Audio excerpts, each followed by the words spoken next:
बिस्मिल्लाहिर्रहमानिर्रहीम। कासिम बिन हसन हाजिर खिदमत हूँ। हमारे जो बच्चे हैं, अमूमन ये होता है कि जब बच्चे बहुत छोटे हैं तो हम सब मिल के यानी वालिदैन, माँ बाप सारे मिल के उनकी परवरिश करते हैं, उनके लिए आसाइशें, उनके लिए वो उसका इंतज़ाम करते हैं। लेकिन एक जब थोड़े से बड़े होते हैं बच्चे, यानी जब बातें करने के काबिल होते हैं, थोड़े बहुत चलने फिरने के, मुतालबे करने की मंजिल में दाखिल होते हैं, तो उस वक्त फिर हम बच्चों से माँ बाप को तकरीबन आजकल का जिस तरह का माहौल है इसमें थोड़े से लाताल्लुक़ से हो जाते हैं। वो ये ज़रूरत की हद तक कि ठीक है उनको खाने की चाहिए, उनको कपड़ा भी पहनना हो, ये इसका तो इंतज़ाम कर देते हैं, बहुत अच्छा कर देते हैं।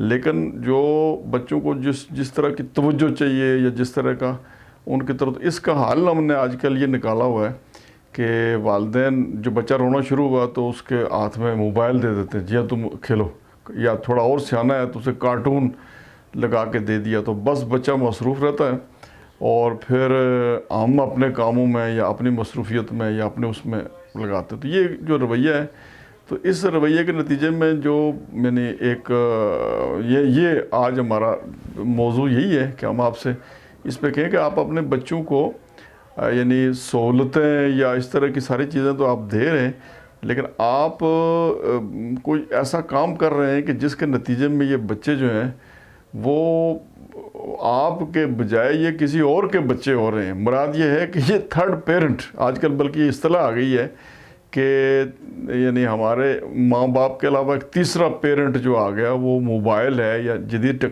जो चीज़ें हैं टेक्नोलॉजी की, जिस तरह बच्चे जो है सारा वक्त उन पर लगाते हैं, और उसके नतीजे में ये वालिदैन की इस पूरा यानी जो असर इसका ये है कि जनाब यानी अभी तो शायद हमें महसूस नहीं होगा, लेकिन एक वक्त ऐसा आता है कि एक वक्त ऐसा आएगा कि फिर हम महसूस होगा कि ये कितना बड़ा नुकसान हम कर बैठे।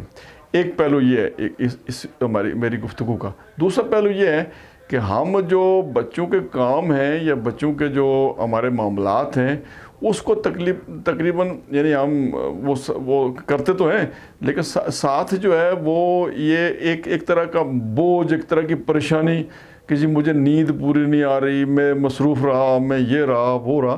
तो ये तो दरअसल वो उसका लाजमी हिस्सा है कि आप बच्चे हैं तो बच्चों को आप उनकी जो ज़रूरियात हैं, उनके जो वो बच्चे के तौर पे ये आपसे पेश आएंगे।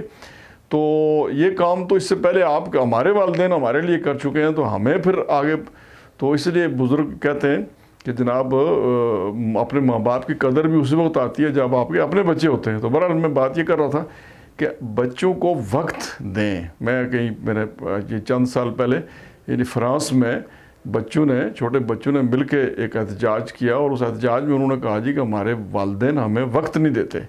हमारे बच्चे शायद एहतजाज नहीं करते या उनको ज़रूरत ही नहीं रही कि वो कोई आमूने वक्त है, लेकिन बहरहाल वालिदैन को अपने बच्चों को, मैं बल्कि एक इस्तिलाह इस्तेमाल करूँगा कि जिस तरह आप मुख्तलिफ़ चीज़ों से महजूज़ होते हैं, आप अच्छे खाने खा के जो है वो महजूज़ होते हैं, आपकी इंटरटेनमेंट है, आप अच्छा कोई प्रोग्राम देख के, कोई अच्छी फ़िल्म देख के, कोई अच्छी चीज़ देख के जिस तरह आप खुद खुश होते हैं, खुशी महसूस करते हैं, इत्मीनान महसूस करते हैं, इस तरह बच्चों के साथ रह के, बच्चों की बातें सुन के, बच्चों से बातें करके, बच्चों से जो है वो मेल जोल रख के आप यहाँ भी इंटरटेन हो ना, बच्चों के साथ इंटरटेनमेंट आपकी हो और बच्चों के साथ आपका जो उठना बैठना हो। जब अल्लाह के रसूल सल्लल्लाहु अलैहि वसल्लम दुनिया के सबसे अजीम इंसान, वो बच्चों के साथ जिस तरह उनका ये भी एक स्टडी की है, हम एक मुताला करें हम इस बात का कि अल्लाह के रसूल सल्लल्लाहु अलैहि वसल्लम का बच्चों के साथ किस तरह इमाम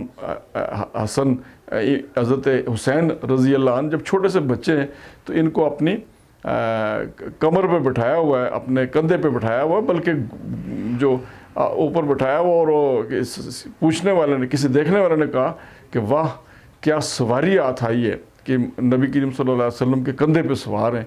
तो उन मोहब्बत से कहा कि वाह क्या सवारी हाथ आई है। तो अल्लाह के रसूल ने जवाब में फरमाया कि सवार को भी देखो, यानी वो जिसने अल्लाह के रसूल के। तो ये क्या आज हम अपने बच्चों को अपने कंधों पर सवारी करवाते हैं? क्या हम भी घोड़ा बनते हैं और घोड़ा बन के बच्चे को ऊपर बैठाते हैं, और ये इस तरह की उनकी अड़ियाँ, उनकी बातें, उनकी تو اس سب کا آپ ریکارڈ بھی رکھیں ان باتوں کا. آپ یہ ریکارڈ یہ نہیں کہ آپ کوئی کیمرہ لے کے بیٹھ جائیں اور ان کی حرکتوں کو جو تصویریں لیں, یہ ریکارڈ دل میں رکھیں, ان کی باتیں, ان کی شرارتیں, ان کے اظہار, وہ تمام چیزیں. یہ مستقبل میں آپ کے یہ یاد رکھیں کہ بچے اسی وقت آپ کے بچے ہیں جب تک کہ وہ چھوٹے بچے ہیں. جب وہ بڑے بچے ہوں گے تو پھر وہ ہوں گے تو آپ ہی کے بچے, لیکن آپ کو کہ ان کو اتنی کوئی خاص ضرورت ان کی نہیں ہوگی. پھر آپ کو جو ہے وہ پھر آپ ان کے والدین ہوں گے, بچے نہیں. یہ میں ایک عذرائے تفنن یہ بات کہہ رہا ہوں. تو بہرحال یہاں مجھے یعنی وہ خوش قسمت لوگ ہیں, یہاں بات یہ دہراتے ہوئے چلوں, جن کو اللہ نے بچے دیے, اولاد دی. تو اس خوش قسمتی کا ایک اظہار یہ ہے کہ ہم شکر اللہ کا ادا کریں کہ اس نے ہمیں اگر بچے دیے تو اس کا اللہ کا شکر ادا کریں. اور ہمارے دوست ہیں راولہ کوٹ میں خالد صاحب, ہمارے یہ ابدان الیکٹرک ان کا جو ایک ورکشاپ بھی ہے ان کی, محکمہ برقیات میں وہ پہلے ملازمت بھی کرتے تھے. تو ان کے ایک بیٹا عبدالحلیم نام کا بیٹا, اللہ اس کی مغفرت کرے, نوجوان بیٹا 21 سال کا.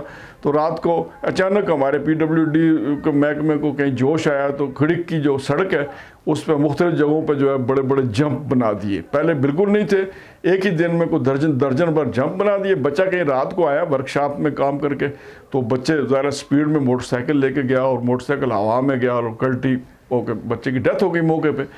تو چند دنوں بعد ہم ان سے تعزیت کرنے گئے تو ایک بڑی خوبصورت بات انہوں نے کی, کہنا کہ بڑا مجھے صدمہ ہے, دکھ ہے اس بات کا کہ میرا اتنا جو اچھا بیٹے تو سارے اچھے ہوتے ہیں لیکن یہ بہت اچھا حلیم, اس کا نام تھا عبدالحلیم, حلیم طبعی تھا, میرے کام کو بھی اس نے سنبھال لیا تھا, اور تبلیغ میں بھی اس نے وقت لگایا تھا, بڑا سمجھدار بچہ, دیندار بچہ. تو ایک جملہ انہوں نے کہا خالد صاحب نے کہ کہیں میں سمجھتا ہوں کہ اولاد کے معاملے میں مجھ سے اللہ کی ناشکری ہو گئی ہے. ہم سب کو اپنی اولاد کے معاملے میں اللہ کا شکر ادا کرنا چاہیے, اور یہ شکر کا ایک تقاضا یہ ہے کہ اولاد کے طرف سے, اولاد کے اس ریفرنس میں ہم اللہ کا یعنی جو صدقہ بھی دیں اللہ کے راستے میں, غریبوں کا خیال رکھیں, دوسرے جو غریب بچے ہیں ان کے خیال رکھیں. یہ ایک شکر ادا کرنے کا ایک اندر. ایک دوسرا واقعہ سناتے ہوئے آپ سے اجازت چاہوں گا. بانو قدسیہ جو ہماری اردو ادب کی لیجنڈ ناول نگار اور بہت بڑی کہانی نگار, اور یہ اشفاق احمد ایک دوسرے لیجنڈ ہیں, ان کی اہلیہ محترمہ. تو بانو قدسیہ کہتی ہیں کہ ہم ایک سفر میں تھے, اور اس سفر ہندوستان کے کسی علاقے کا سفر تھا, اور سفر ریل کا سفر تھا. اس میں قدرت اللہ شہاب کی والدہ محترمہ بھی اس سفر میں ہمارے ساتھ تھی. تو چھوٹا بچہ کہتی ہیں, جو بانو قدسیہ کہتی ہیں کہ چھوٹا سا بچہ میرا تھا چھوٹا بچہ, تو وہ میں نے تھوڑی دیر کے لیے اماں جی جو قدرت اللہ شہاب کی والدہ, انہوں نے اپنی گود میں اس بچے کو اٹھا لیا. تو مجھے کچھ شک, مجھے تھوڑا سا خدشہ ہو گیا کہیں بچہ پیشاب نہ کر دے, چھوٹا بچہ ہے. تو میں نے ان سے کہا ماں جی بچہ مجھے واپس دیں.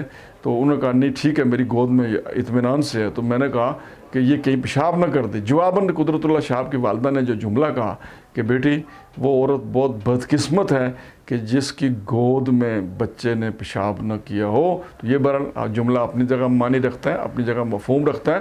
تو اس میں ایک پہلو یہ بھی یاد رکھیں کہ یہ بچوں کو ضرورت سے زیادہ لپوٹ کے, اور جناب نئے جو میں دیکھا بہت غریب گھرانوں کی خواتین بھی جو ہے وہ پیمپر استعمال کرتی ہیں. تو یہ اس کا بھی ذرا اہتمام کریں.